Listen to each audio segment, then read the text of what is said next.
Çlirimi i Mekës. Ishte viti 8 Hijri i kalendarit islam me 20 Ramazan, viti 630 diellor. Kur shkëlqeu një dritë, shpërtheu një lule që pushtoi me aromë tër Mekën dhe gadishullin arabik, por dhe tër planetin tokë. Pas shumë vojtjesh Muhamedi a.s. me shokët e tij, me familje e fiset e tëra, pas kalimit të shumë sprovave dhe largimit nga toka e tyre, vatani i tyre, ata u rikthyen si fitues dhe triumfues ndaj të pavërtetës. Sfiduan dhe larguan shirkun nga Meka, toka të cilën Allahu e ngriti Qabe. Tokë ku pejgamberi Ibrahim a.s. me bijtë e tij Ismailin dhe Ishakun bënin ibadet adhurim dhe u mësonin njerëzve tauhidin, besimin e pastërt në një Zot. Resulullah sallallahu alaihi wasallam shfaqi shumë kujdes që hyrja në Mekë të bëhej paqësore dhe të mos ndodhin gjakderdhje e probleme. Para se të hynte në Mekë, ai e ndau ushtrinë në 4 pjesë, me qëllim që të hynin në 4 anët e Mekës dhe të demonstronin forcën, t'i pengonin njerëzit dhe t'i dorëzoheshin këtij realiteti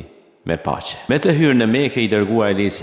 u bëri me dije se kush hyn në shtëpinë e Abu Sufjanit është i sigurt, kush e mbyll derën e shtëpisë së tij është i sigurt dhe ai që hyn në xhami është i sigurt. Me këtë ai dha të gjitha mundësitë e sigurisë për njerëzit që e duan atë. Pra muslimani nuk dëmton, nuk abuzon, siguria është nga muslimani, nga ai nuk pritet pa siguri dhe tradhëti. I dërguari i Allahut hyri me paqe e dashuri në Mekë. Hyrja e dërguarit në Mekë ishte modeste. Ai kishte ulur kokën me përulje nga respekti ndaj Allahut të madhëruar, e lexonte surën Fat, ku pikat ajeti kuranor inna fatahna laka fathan mubina. Ne ty të dham një fitore të sigurt. Surja Fat ajeti 1. Me pas u drejtua Kaqabja, bëri tavaf 7 herë dhe me pas nuk ka të adhuruar të vërtet përveç Allahut, një i vetëm dhe i pashok. Ai e përmbushi premtimin, e ndihmoi robën e vet dhe shpartalloi i vetëm të gjitha aleancat intrigante. Vini re, çdo gjak dhe hakmarrje qëndron poshtë këmbëve të mia, përveç mbulimit të Qabes dhe dhënies ujë hoxhallarëve dhe haxhilierëve në tërësi. Me pas tha, o Kurejsh, çfarë mendoni se do të bëj me ju? Ata i thanë, të mira o vëlla fisnik, i biri i vëllait fisnik. Ai tha fjalën e tij të njohur, shkoni, jeni të lirë. Liria u pa kudo, edhe pse ata u keqtrajtuan dhe u përzun nga shtëpitë e tyre, të keqen e kthyen me të mirë. Allahu thot, të keqen kthehen me të mirë, e atëherë miku yt do të bëhet me njëherë mik i ngushtë. Surja Fusilet ajeti 34. Pra në Islam nuk lejohet hakmarrja dhe dhuna. Ata hynë me selam, paqe dhe dashuri në Mekë, duke mos shkelur as shkatruar as dhunuar, por u tha jeni të falur, edhe pse të këqijat e tyre ndaj muslimanëve kishin mbushur kupën, por dihet se burri i vërtet fal, e i digu dënon, po i erdhi rasti. Pas kësaj thiri atë që posedonte çelësat e Qabes, i mori çelësat dhe hapi derën e saj. Aty gjeti disa statuja, piktura, të cilat urdhëroi t'i prishnin, t'i largonin. Me pas filloi të ecte drejt idhujve, numri të cilëve ishte rreth 360 që adhuroheshin në kohën e ignorancës arabe. Ua bënte me shenjë dhe lexonte fjalën e Allahut. Thuaj e vërteta erdhi, ndërsa e pavërteta u shkatrua. Sigurisht e pavërteta është përcaktuar të zhduket, surja Isra ajeti 81. Ai rrezoi perandorinë e kufrit, mohimit, duke hedhur të gjithë idhujt poshtë dhe urdhëroi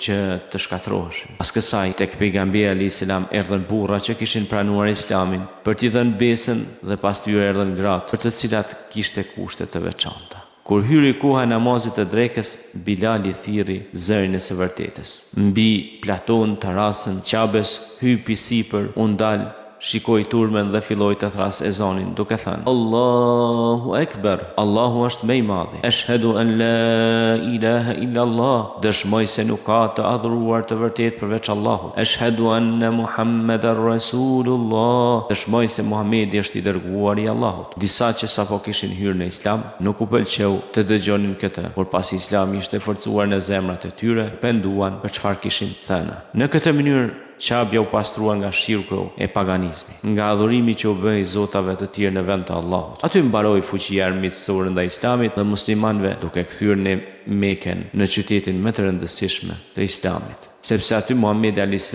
vendosi rregull dhe la udhëheqës Utba bin Usaidin. Dërguari i Allahut u mundua që të mësonte banorëve të Mekës Islamin. Prandaj qëndroi me ta 19 ditë. Ai u largua për të ballafaquar me fiset Thaqif dhe Hawazin, të cilët ishin gati të sulmonin Muhamedin a.s. pasi kishte sliruar Mekën. Çlirimi i Mekës ishte një arsye fort që zbuti armiqsinë e arabëve ndaj Islamit. Pas këtij çlirimi njerëzit filluan të hyjnë në fenë e Allahut grupe, turma. Kjo ndodhi me hyrjen e Kurajshëve në Islam dhe me rënien e forcës më të madhe armiqësore ndaj Islamit. Kjo përshkruhet bukur në Kur'an në surën Nasr. Idha jaa nasrullahi wal fath. Kur erdhi ndihma e Allahut dhe shlirimi nga dënimi dhe i pe njerëzit që po hyjnë turma në fenë e Allahut, ti pra lartësoj Zotin tënd duke falendëruar dhe kërko nga ai falje. Ai vërtet pranon shumë pendimin, është mëshirues i madh. Vërtet Allahu është me besimtarët. E pa vërteta u thye, e humbi në humner, doli në shesh e vërteta. Andaj kjo ngjarje ngrit imanin e besimtarit, agjerusit dhe atij që ka lidhjen e tij të sigurt me Kur'an, Sunet. Disa mësime që marrim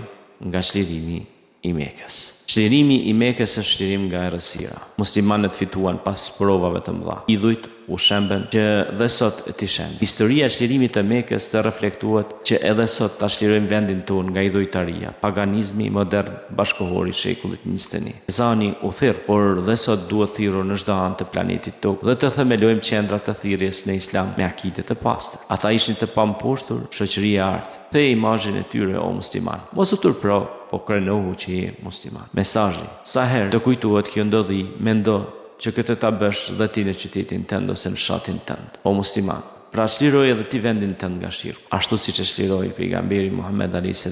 Mekën e tij të dashur. Mos paragjyko njerëzit, thirrni të gjithë me urtësi dhe butësi. Mbështetju Allahut, suksesi është në dorën e tij, jo të njerëzve. Ec me idenë e fituesit dhe jo të humbësit. Bëj durim dhe shtoj vullnetin. Bëhu ndryshues i gjendjes tënde dhe shoqërisë që të rrethon. Mos ke frikë, bëhu guximtar. Duhet të guxosh në Islam me butësi, të tjerët me butësi t'i ftosh.